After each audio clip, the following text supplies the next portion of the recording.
Jemaat yang dikasihi dan mengasihi Tuhan Yesus, marilah kita mempersiapkan diri untuk memulai ibadah hari ini.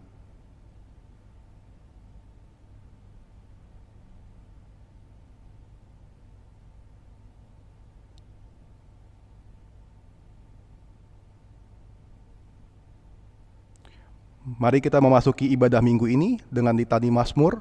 Aku mau bersyukur kepada Tuhan dengan segenap hatiku. Aku mau menceritakan segala perbuatanmu yang ajaib. Aku mau bersukacita dan bersukaria karena Engkau. Jemaat, marilah kita bangkit berdiri dan bernyanyi dari Kidung Jemaat 15 ayat 1 sampai ke 2, berhimpun semua.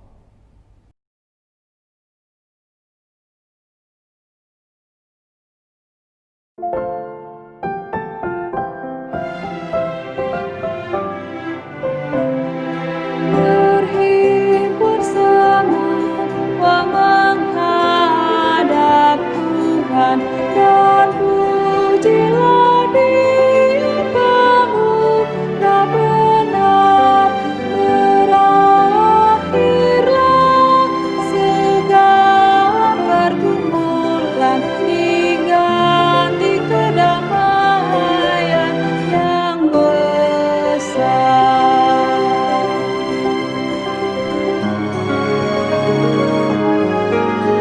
Hormati namanya serta kenangkan mujizat yang sudah dibuatnya.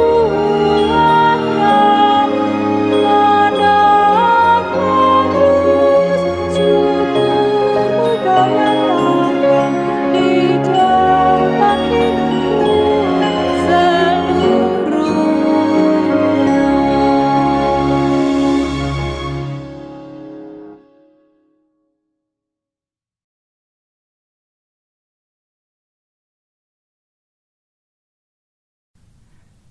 Saudara-saudara yang kami kasihi di dalam Tuhan Yesus, ibadah kita berlangsung dalam nama Allah Bapa, Putra, dan Roh Kudus.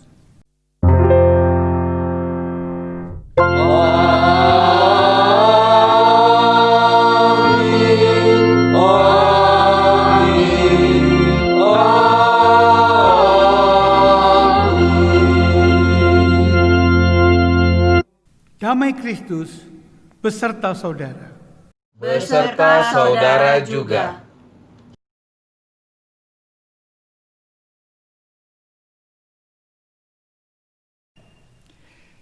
Marilah kita mengawali ibadah ini dengan firman Tuhan yang terambil dari Yesaya 55 ayat 6 dan ayat yang ke-7. Carilah Tuhan selama Ia berkenan ditemui. Berserulah kepadanya selama Ia dekat. Baiklah orang fasik meninggalkan jalannya dan orang jahat meninggalkan rancangannya.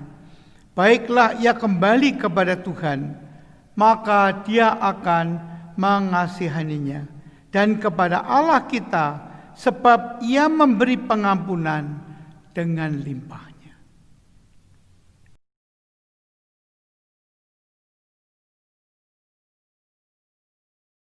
Marilah kita bersama-sama di rumah kita masing-masing, kita akan mengakui dosa dan kesalahan kita di hadapan Tuhan dan mohon pengampunan dari Tuhan.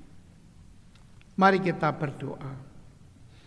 Kami datang kepadamu ya Tuhan, untuk mengakui segala kesalahan dan dosa-dosa kami.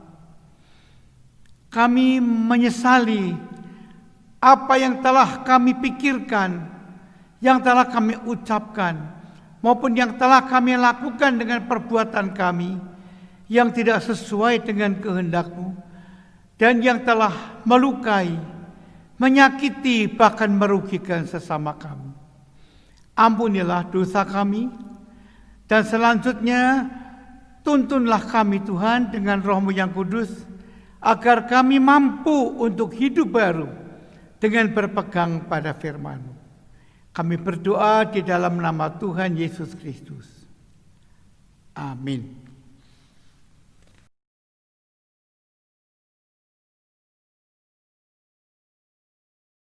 Jemaat Tuhan, kami undang untuk bangkit berdiri, mendengarkan berita anugerah. Kini terimalah berita anugerah dari Tuhan, sebagaimana tertulis dalam Roma pasal 3, ayat 23 dan 24. Karena semua orang telah berbuat dosa dan telah kehilangan kemuliaan Allah, dan oleh kasih karunia telah dibenarkan dengan cuma-cuma karena penebusan dalam Kristus Yesus. Syukur kepada Allah.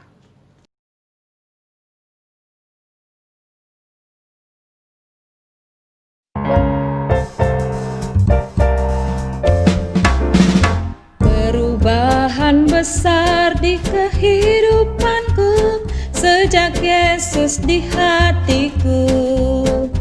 Di jiwaku bersinar terang yang cerlang sejak Yesus di hatiku.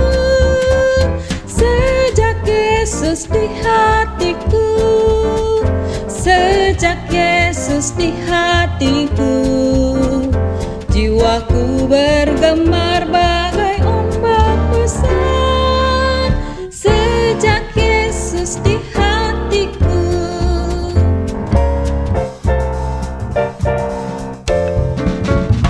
Aku tobat kembali ke jalan benar sejak Yesus di hatiku.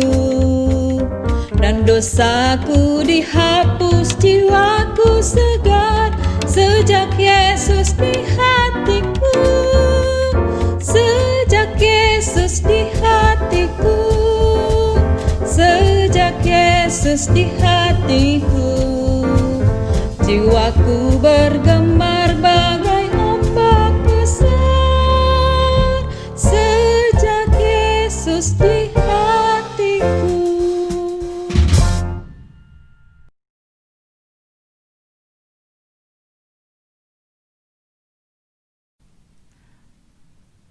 Saudara-saudara yang kami kasihi, sebentar lagi kita akan membaca Alkitab dan merenungkan firman Tuhan. Marilah kita berdoa, kita mohon pimpinan Tuhan agar Tuhan memampukan kita untuk memahami dan nanti melaksanakannya. Mari kita berdoa. Tuhan, kami datang kepadamu untuk mendengarkan firman. Kami hanya bisa hidup dari firman-Mu Tuhan, yang akan menuntun kami di dalam kehidupan kami sehari-hari. Di tengah-tengah tantangan dan godaan dunia ini, di tengah-tengah beban-beban berat yang kadang-kadang harus kami lewati, kami percaya firman-Mu memampukan kami untuk melewati semuanya itu. Karena itu ya Tuhan, sebentar bila kami membaca Alkitab dan merenungkan firman-Mu, tolonglah kami, bukalah hati dan pikiran kami, mampukanlah kami ya Tuhan, agar kami boleh memahami firman-Mu dan kami boleh melakukan firman itu. Berkatilah umat-Mu yang menyiapkan diri mereka bagi firman-Mu, dan hamba-Mu ini dengan segala keterbatasannya untuk menyampaikan firman-Mu yang indah dan mulia itu. Kami berdoa di dalam nama Tuhan Yesus Kristus. Amin. Pembacaan Alkitab terambil dari Injil Matius pasal 11 ayat 16 sampai 19, dilanjutkan dengan ayat 25 sampai dengan ayat ke-30. Injil Matius pasal 11 ayat 16 sampai 19 dan ayat 25 sampai dengan ayat 30.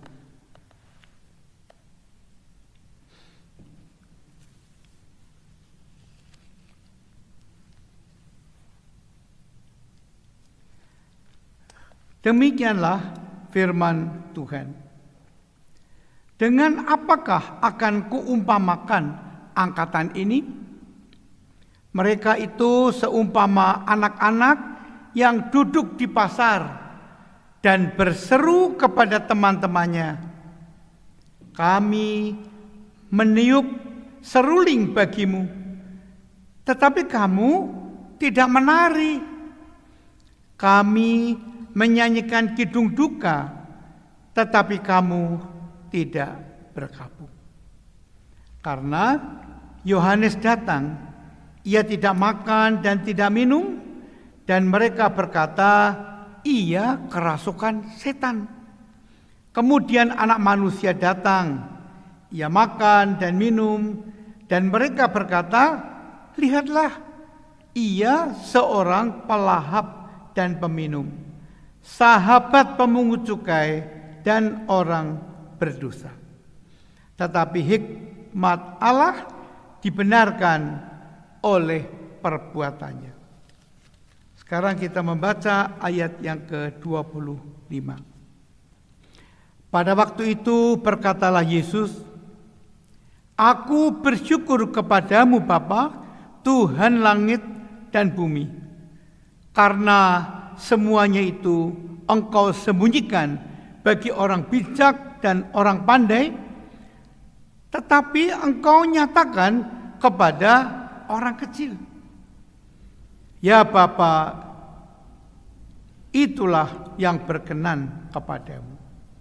Semua telah diserahkan kepadaku oleh Bapakku, dan tidak seorang pun mengenal anak selain Bapa, dan tidak seorang pun mengenal Bapa selain anak, dan orang yang kepadanya anak itu berkenan menyatakannya. Marilah kepadaku semua yang letih lesu dan berbeban berat, aku akan memberi kelegaan kepadamu. Pikulah kuk yang kupasang dan belajarlah padaku, karena aku lemah lembut dan rendah hati, dan jiwamu akan mendapat ketenangan. Sebab kuk yang kupasang itu enak, dan bebanku pun ringan." Demikianlah Injil Yesus Kristus. Yang berbahagia ialah mereka yang mendengar firman Allah dan yang memeliharanya. Haleluya.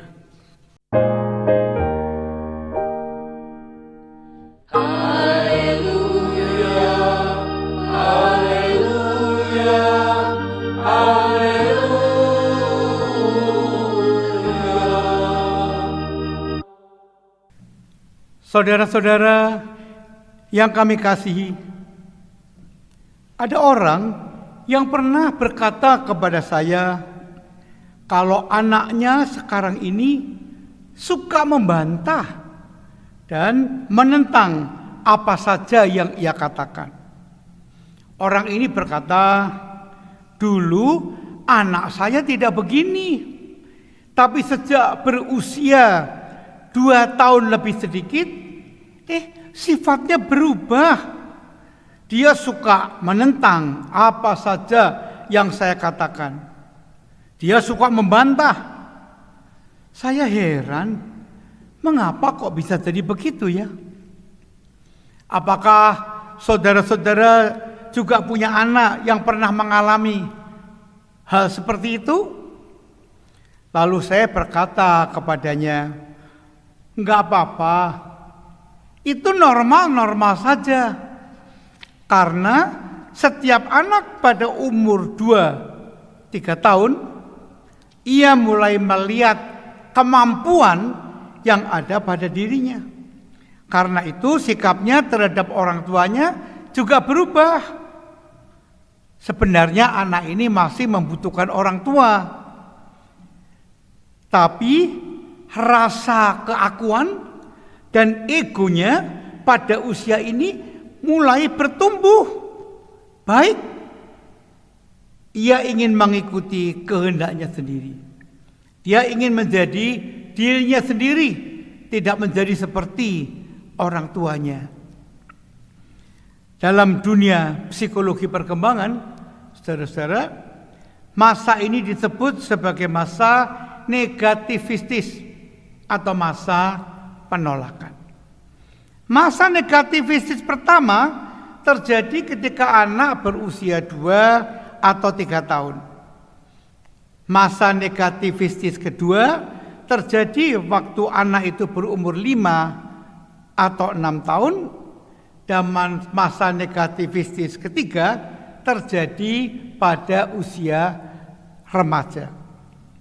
Masa negativistis kedua bahkan sering ditandai dengan temper tantrum, yaitu tingkah laku mengamuk, menangis, menjerit, berteriak, merusak, menyerang dan menyakiti diri sendiri kalau kemauannya itu tidak dituruti. Saya pernah melihat anak yang berbuat seperti ini di mal ketika permintaannya tidak dituruti ibunya. Anak ini berteriak-teriak, menggulung-gulung di lantai. Lalu ibunya bangunkan. Makin keras menangisnya. Lalu ibunya tinggal berjalan. Anaknya lari-lari mengikuti, lalu gulung-gulung kembali. Begitu seterusnya, dan itulah yang disebut temper tantrum. Kalau seorang anak dalam proses perkembangannya itu membantah dan menentang, itu merupakan sesuatu yang wajar bagi pertumbuhan egonya. Tapi kalau ada orang-orang dewasa yang sifatnya selalu membantah dan menentang apa saja, ini baru tidak wajar. Apalagi kalau ia juga menentang Tuhan dan apa yang difirmankannya. Ini makin tidak wajar lagi. Karena itu tema khotbah kita hari ini mengajak kita untuk jangan terus menentang. Saudara-saudara jemaat yang kami kasihi, bacaan Alkitab kita dari Matius 11 ayat 16 sampai 19 dan ayat 25 sampai 30 menyaksikan tentang 2 hal yang berkaitan. Yang pertama, ayat 16 sampai 19 menyaksikan tentang Yesus yang menegur orang-orang Israel karena mereka menolak kehadiran Yohanes Pembaptis dan kehadiran Yesus sendiri. Kedua orang ini telah memberitakan perubahan dan pemulihan hidup umatnya. Yohanes Pembaptis, dia telah mengajak orang banyak untuk bertobat. Dalam Matius 3 ayat 2 disaksikan ajakannya, bertobatlah sebab kerajaan surga sudah dekat. Seiring dengan ajakan itu, Yesus juga menyatakan jalan keselamatan melalui dirinya. Dalam Yohanes 14 ayat 6 disaksikan kata-kata Yesus, akulah jalan dan kebenaran dan hidup. Tidak ada seorang pun yang datang kepada Bapa kalau tidak melalui aku. Jadi Yohanes dan Yesus ini memberitakan berita baik bagi umat manusia. Tapi kedua orang ini ditolak oleh orang Yahudi. Yohanes Pembaptis akhirnya dipenjara dan dipenggal kepalanya karena ia berani menyatakan kebenaran, menegur Raja Herodes yang mengambil Herodias, istri saudaranya itu, menjadi istrinya. Begitu juga dengan Yesus. Ia disalibkan dan mati di atas bukit Golgota. Nah, kekerasan dan penolakan bangsa Israel inilah yang ditegur Yesus. Dalam ayat 16 dan 17 disaksikan kata-kata Tuhan Yesus, dengan apakah kuumpamakan angkatan ini? Mereka seumpama anak-anak yang duduk di pasar dan berseru kepada teman-temannya, kami meniup seruling bagimu, tetapi kamu tidak menari. Kami menyanyikan kidung duka, tetapi kamu tidak berkabung. Siapa yang dimaksud Yesus dengan angkatan ini, saudara-saudara? Yang dimaksud Yesus dengan angkatan ini adalah orang-orang Yahudi pada zaman itu. Mereka diumpamakan seperti anak-anak yang sedang bermain di pasar. Anak-anak ini berseru kepada teman-teman mereka, kami udah meniup seruling bagimu, tapi kamu kok nggak menari?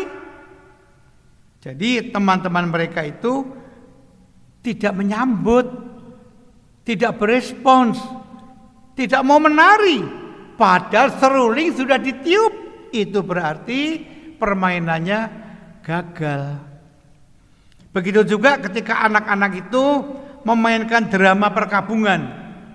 Anak-anak itu berkata kepada teman-teman mereka, kami menyanyikan kidung duka, tetapi kamu tidak berkabung. Kalau mereka tidak berkabung, apa gunanya nyanyian kidung duka tadi? Kan juga tidak ada gunanya. Sebenarnya perumpamaan ini Tuhan Yesus tujukan untuk menegur orang-orang Yahudi yang telah menolak baik Yohanes Pembaptis maupun Yesus. Yohanes datang. Ia tidak makan dan tidak minum. Mereka berkata, ia kerasukan setan. Kemudian Yesus datang. Ia makan dan minum. Dan mereka berkata apa? Lihatlah, ia seorang pelahap dan peminum, sahabat pemungut cukai dan orang berdosa. Pendeknya, dengan alasan apapun, orang-orang Yahudi ini, khususnya orang Farisi dan ahli-ahli Taurat, menolak dan menentang Yohanes dan Yesus. Mereka memusuhi, bahkan akhirnya menyalibkan Yesus. Saudara-saudara yang kami kasihi, apakah Yesus sakit hati dan marah terhadap orang-orang yang telah menolaknya? Ternyata tidak, saudara-saudara.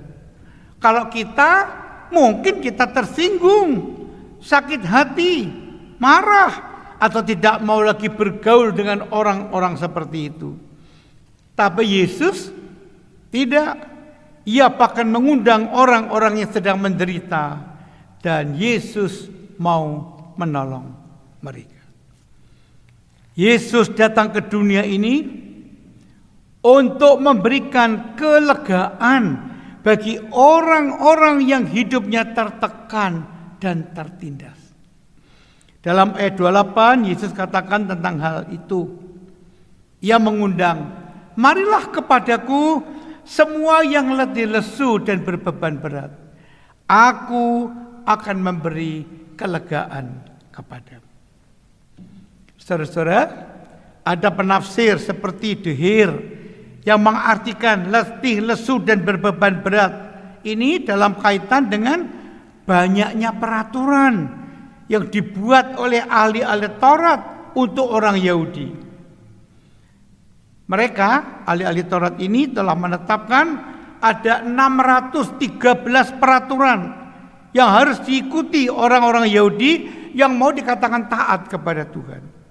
Banyaknya peraturan inilah yang menurut penafsir-penafsir tadi menjadi beban dan meletihkan hidup manusia. Namun penerapan terhadap ayat ini bisa saja diperluas. Dalam hidup manusia juga bisa menjadi letih dan lesu.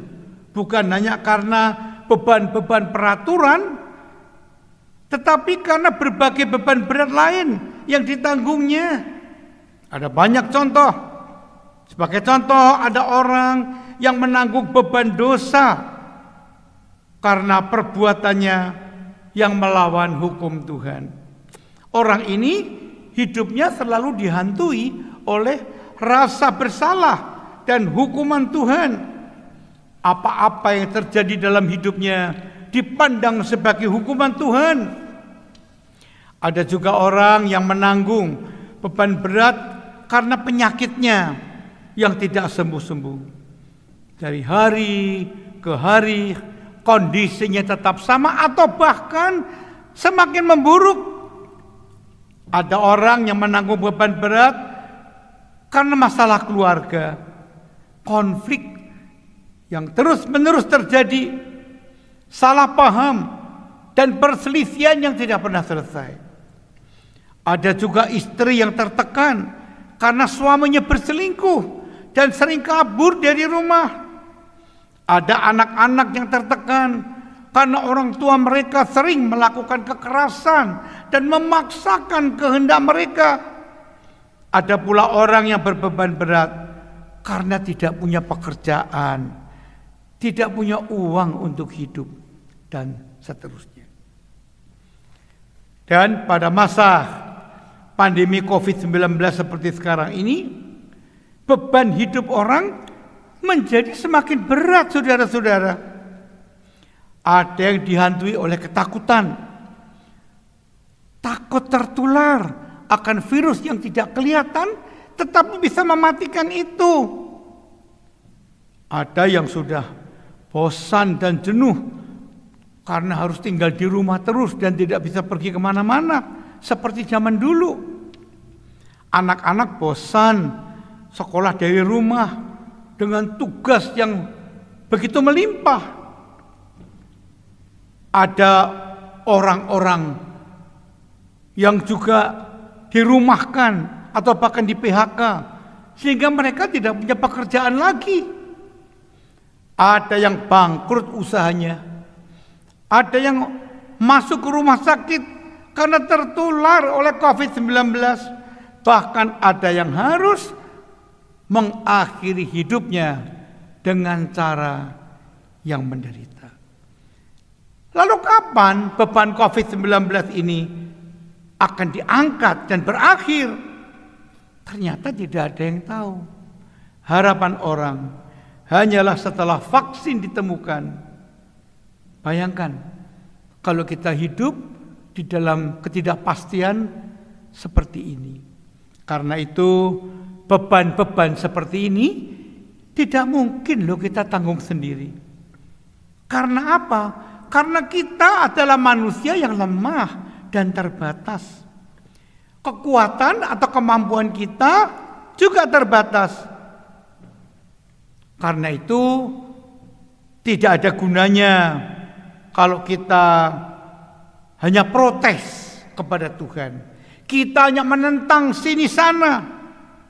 Sebaliknya marilah kita belajar untuk menyerahkan beban-beban kehidupan kita kepada Tuhan, sebab Dia berjanji mau menolong dan Ia sanggup untuk menolong kita. Saudara-saudara yang kami kasihi, di dunia ini memang tidak ada orang yang hidup tanpa beban. Tidak ada. Semua orang di dunia ini memikul bebannya masing-masing. Nah, tentang beban hidup ini Yesus menawarkan kepada kita, pikulah kuk yang kupasang dan belajarlah kepadaku. Karena aku lemah lembut dan rendah hati, dan jiwamu akan mendapat ketenangan. Sebab kuk yang kupasang itu enak dan bebanku pun ringan. Saudara-saudara, kuk adalah tiang kayu yang diikatkan dengan tali ke leher binatang, lalu bajak dihubungkan dengan kuk itu. Kuk yang enak di sini dimaksudkan sebagai kuk yang cocok ukurannya sehingga tidak membebani atau menyakiti lembu yang biasa dipakai untuk membajak ini. Kuk yang ringan, beban yang ringan adalah beban yang dapat ditanggung. Sebenarnya sebuah beban itu dapat ditanggung bukan karena beban itu besar atau kecil, tidak. Tapi karena yang menanggungnya itu punya kemampuan atau diberi kemampuan oleh Tuhan. Biarpun bebannya sedikit, kalau dia nggak mampu, berat. Biarpun bebannya besar, kalau baunya kuat, dia akan mampu untuk menanggungnya. Disinilah kita bisa melihat peranan Tuhan. Ketika kita harus memikul beban dalam hidup kita, beban hidup kita bisa berat atau ringan, tergantung dari kemampuan kita untuk menanggung beban itu. Saudara saksikan dalam hidup ini, banyak orangnya bebannya begitu berat, tapi dia bisa menanggungnya dengan penuh sukacita. Tapi ada orang yang bebannya sedikit saja, dia udah banyak mengeluh dan berputus asa, bahkan bunuh diri. Saudara-saudara kami kasih, sekarang bagaimana dengan kita dan beban hidup kita? Dalam menghadapi hidup yang mungkin terasa berat ini, kita tidak perlu terus menentang Tuhan dengan berbagai protes, pertanyaan-pertanyaan kepada Tuhan. Tidak ada gunanya proses-proses seperti itu. Sebaliknya, agar beban hidup kita menjadi ringan dan kita bisa berjalan dengan beban hidup kita dengan penuh sukacita. Datanglah kepada Yesus.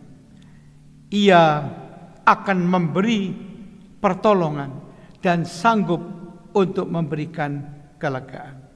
Ia melakukan ini untuk kita. Selamat berjuang bersama Tuhan. Tuhan memberkati. Amin.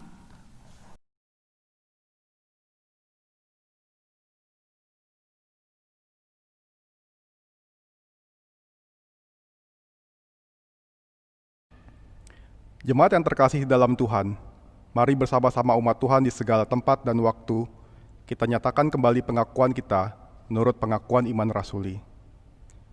Aku percaya kepada Allah, Bapa yang Maha Kuasa, Khalik langit dan bumi, dan kepada Yesus Kristus, Anaknya yang tunggal Tuhan kita, yang dikandung dari Roh Kudus, lahir dari anak darah Maria, yang menderita sengsara di bawah pemerintahan Pontius Pilatus, disalibkan, mati dan dikuburkan, turun ke dalam kerajaan maut. Pada hari yang ketiga, bangkit pula dari antara orang mati, naik ke surga, duduk di sebelah kanan Allah, Bapa yang Maha Kuasa. Dan dari sana ia akan datang untuk menghakimi orang yang hidup dan yang mati. Aku percaya kepada Roh Kudus, gereja yang kudus dan am, persekutuan orang kudus, pengampunan dosa, kebangkitan orang mati, dan hidup yang kekal. Amin.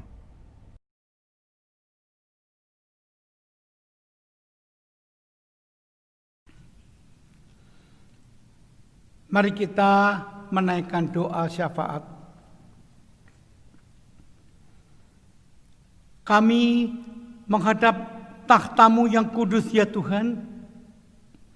Kami bersyukur atas kemurahan-Mu yang telah menyelamatkan kami, juga yang setiap hari menopang, menuntun dan memagari hidup kami. Kami doakan pada saat ini bagi saudara-saudara kami yang sedang sakit, baik yang dirawat di rumah maupun di rumah-rumah sakit. Tuhan, dampingilah mereka dan berikanlah kesembuhan kepada mereka. Kami berdoa bagi saudara-saudara kami yang secara khusus terkena COVID-19, yang juga dirawat di rumah sakit, bahkan yang sudah mengalami penderitaan yang berat. Kiranya Engkau tetap mendampingi dan menolong mereka. Kami berdoa pada saat ini Tuhan, bagi orang-orang yang sedang bersusah, yang sedang berduka, kiranya Engkau berkenan untuk menghibur. Bagi mereka yang sedang bergumul karena berbagai masalah, baik masalah pekerjaan, rumah tangga, pendidikan, maupun masalah-masalah yang lain, kiranya Tuhan berkenan menolongnya. Tuhan, kami berdoa pada saat ini bagi para dokter, perawat, dan orang-orang yang sedang berjuang untuk merawat saudara-saudara kami yang sakit. juga para peneliti yang sedang berupaya untuk menemukan vaksin dan juga obat-obat untuk mengatasi COVID-19 ini. Berkati mereka. Kami berdoa pada saat ini Tuhan, bagi gereja Tuhan di seluruh muka bumi, berkatilah umat-Mu. Gereja-gereja di Indonesia, Tuhan berkenan memberkati. Begitu juga jemaat-Mu di GKI Menteng ini, berkatilah Tuhan. Agar dengan berkat-Mu, baik majelis jemaat, simpatisan, pengunjung kebaktian, mereka semua boleh bersama-sama dipakai oleh Tuhan untuk memuliakan nama-Mu. Tuhan, kami berdoa bagi bangsa-bangsa di muka bumi. Berkatilah mereka. Mereka yang juga sedang bergumul untuk mengatasi virus ini.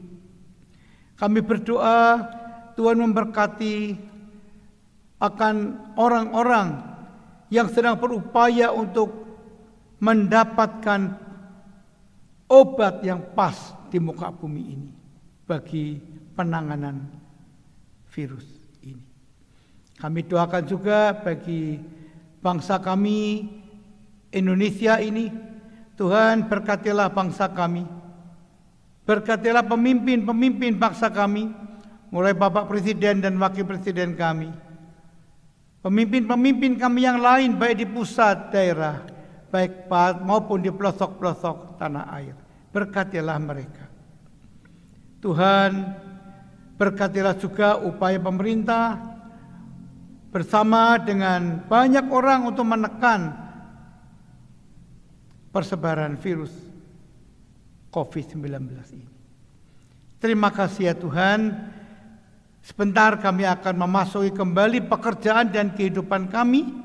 Biarlah kiranya Tuhan menolong kami agar kami boleh melakukan semuanya di dalam pimpinan Tuhan. Dan dikala kami mempunyai beban-beban hidup yang berat, kami boleh menyerahkan ke dalam tangan-Mu. Karena kami percaya hanya Engkaulah yang sanggup menopang, melindungi, menjaga, dan memelihara kami. Kami berdoa di dalam nama Tuhan Yesus Kristus. Amin.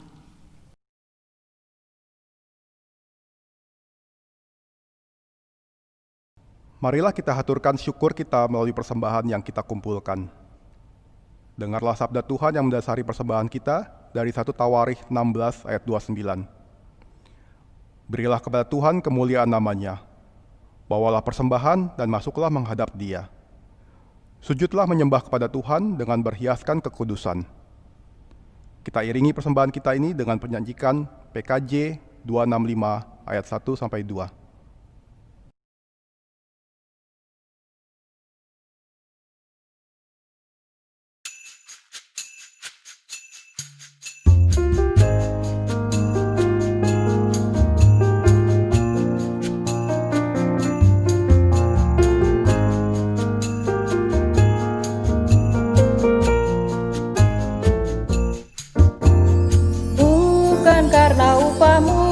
Bukan karena kebajikan hidupmu, bukan persembahanmu, dan bukan pula hasil perjuanganmu. Allah mengampuni kesalahan umatnya oleh karena kemurahannya. Melalui pengorbanan putra tunggalnya, ditebusnya dosa manusia.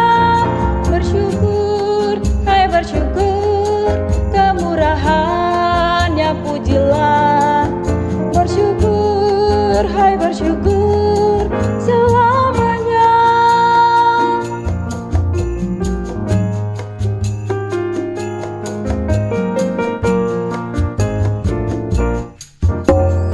Janganlah kau bermegah dan jangan pula meninggikan dirimu.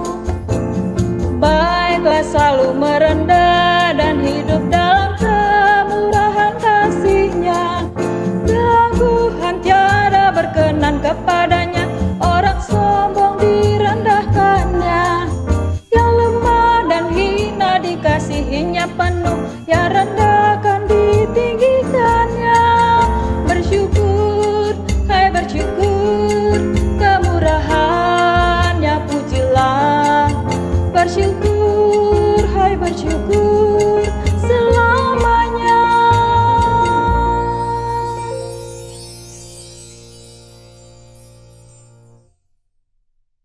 Jemaat sekalian, marilah kita menaikkan doa persembahan kita. Bapa kami di surga, kami hendak mengucap syukur atas segala berkat dan pemberian Tuhan dalam hidup kami. Ajar kami Tuhan untuk selalu menjalani hidup yang benar dan berkenan kepadamu, sebagai respons atas berkat yang telah diberikan kepada kami. Saat ini Tuhan, kami ingin mempersembahkan sedikit dari yang kami miliki sebagai tanda syukur dan terima kasih kami. Kiranya Tuhan berkati persembahan kami agar dapat dikelola dengan baik untuk kehidupan gereja kami ini dan untuk perluasan kerajaan-Mu di dunia. Inilah doa dan persembahan kami yang kami naikkan di dalam nama Tuhan Yesus Kristus yang adalah sumber berkat kehidupan kami. Amin.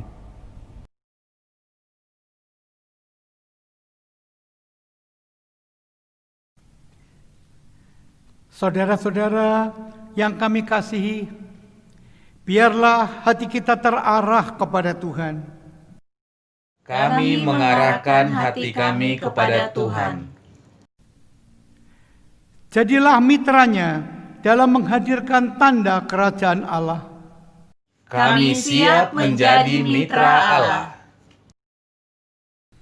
Terpujilah Tuhan.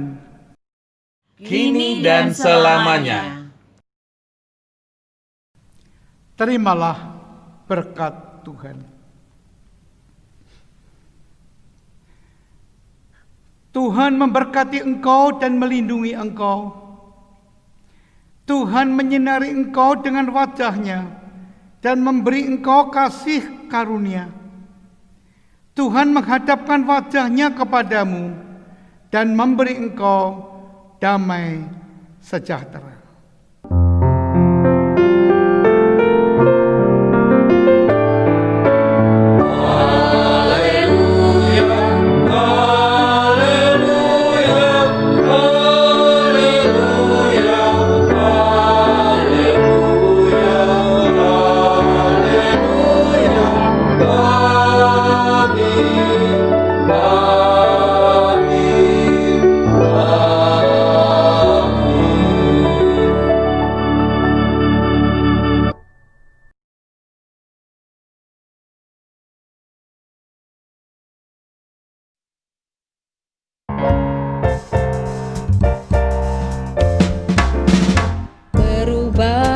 Besar di kehidupanku sejak Yesus di hatiku.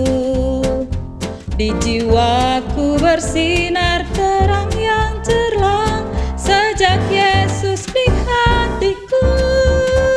Sejak Yesus di hatiku. Sejak Yesus di hatiku. Jiwaku bergemar bagai ombak besar sejak Yesus di hatiku.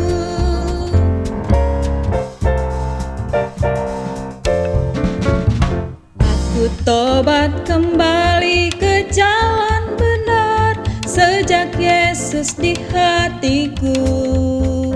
Dan dosaku dihapus, jiwaku segar sejak Yesus di hatiku. Sejak Yesus di hatiku. Sejak Yesus di hatiku. Jiwaku bergema